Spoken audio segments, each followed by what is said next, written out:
bata.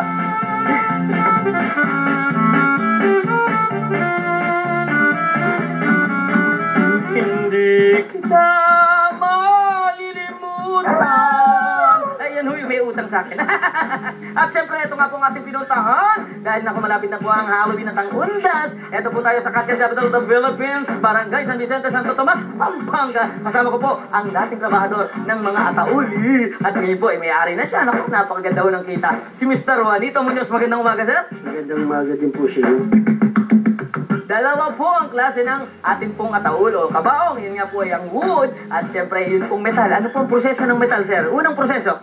Unang proseso po ng metal ay bender. Pagkatapos ng bender, i-assemble ng assembler. At pagkatapos, mamasilyahin ng masilyador. Pagdating sa pagliliyang mapinis na, dadalhin sa painting. Ang pintor naman ay kanyang pipinturahan ng sari-sari color. Merong gold, merong white. Pagkatapos po ng pagpipintura, ano na po susunod? Darating po tayo sa seda or upholstery. So, yun po yung paglalagay ng tela dito nga po sa kabaong. Ito po yung parteng takip pa lamang. Susunod po dito, sir. Ay finishing na at ikakabit na yung plexiglass at salamin, ilalagay na yung takip tapos na. Ngayon naman po, yung iba't ibang finished product na pwede nung pagpilian, pero sana ho'y saka na lang.